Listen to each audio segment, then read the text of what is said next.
Hey guys, welcome back to another episode of Indie MTG, and today we're going to do 5 undervalued cards from Edge of Eternities. And we got Dustin sitting in on this one as well, and he's just going to chime in with some input whenever he has some.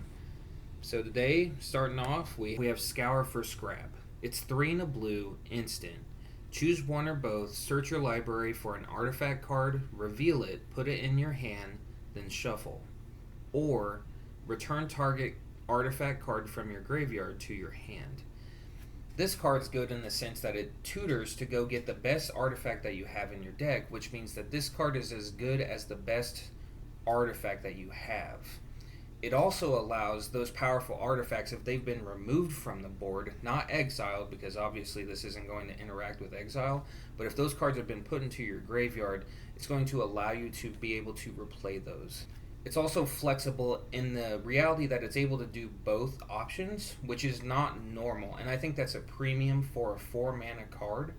Being able to do this at instant speed means that on somebody else's turn, you can set up beforehand if you have that open mana.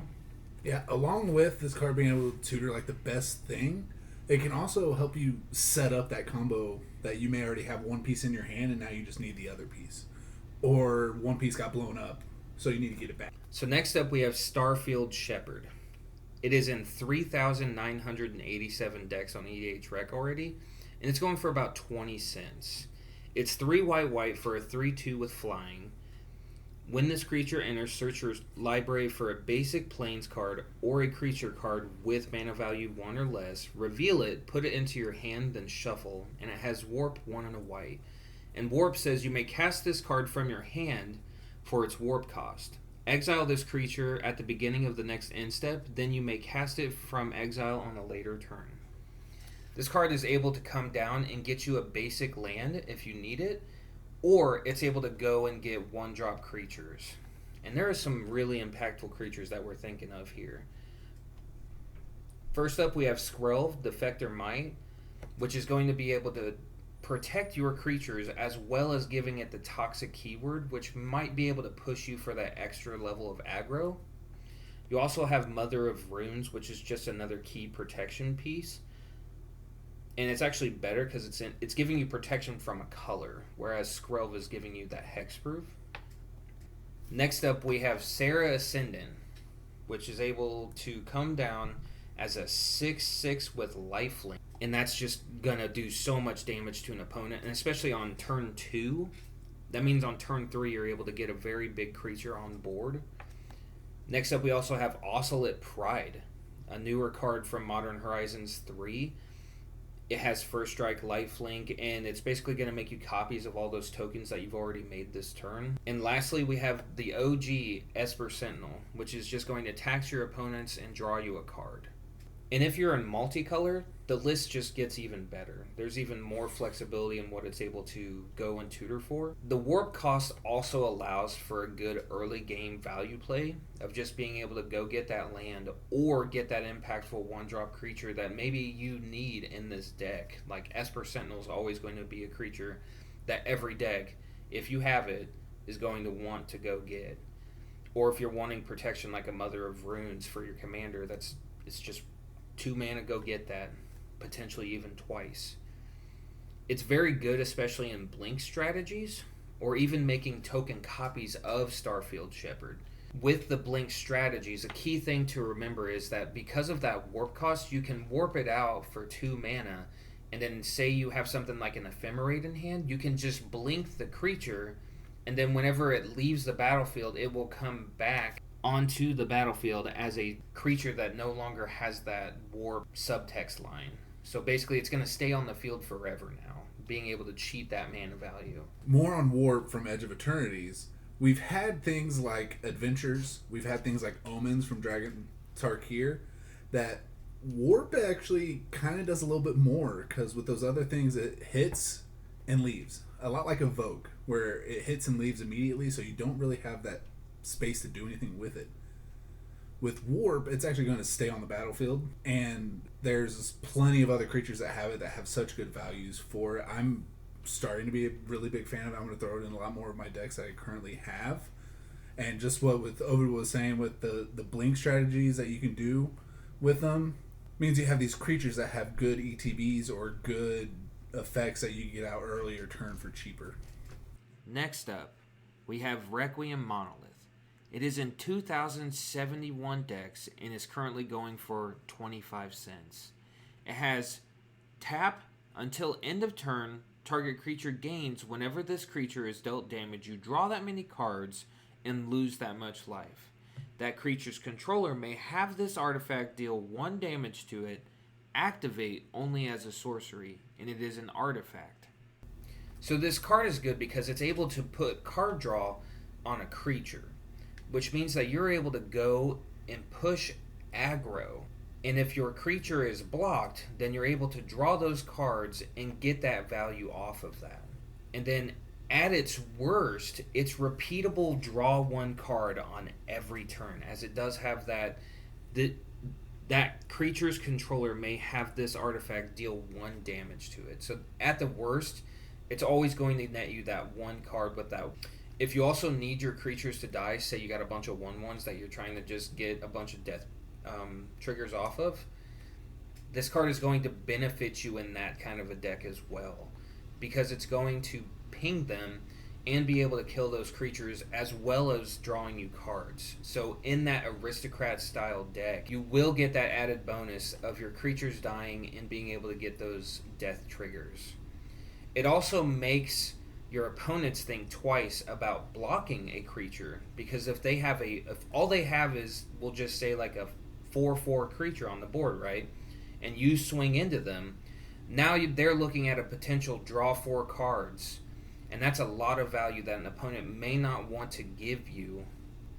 Also, if you're playing in like a stuffy doll kind of strategy or a brash taunter strategy, this is also just reading as, hey, I'm going to swing at you with this creature, and now if you block, you're going to take all this extra damage, and I'm going to draw these extra cards as well.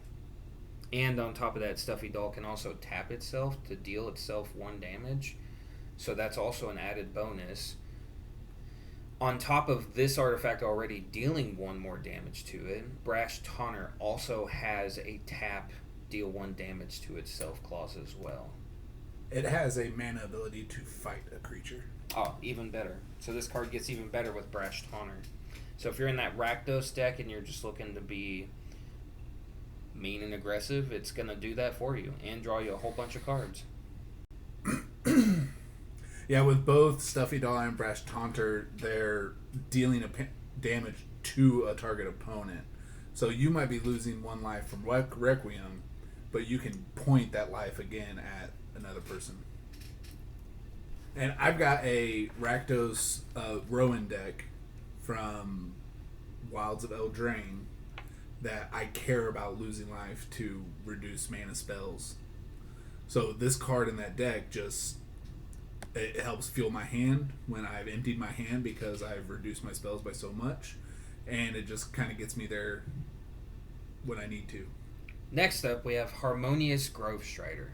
It's in 687 decks and is currently going for about a nickel. It's 3 green for a star ward 2. This creature's power and toughness are each equal to the number of lands you control. I think this card is great for any budget deck out there where you're really trying to just get as many value creatures for as cheaply as possible, as it does come down and have a premium ability in Ward 2. Being able to push off that aggression of, a Swords to Plowshare is going to cost an extra 2 mana, a Beast Within is going to cost that extra 2. It can definitely push away a lot of that removal that nobody wants to pay that extra 2 mana premium on. And then another thing as well that I just like about this card is that it scales the later you go into a game.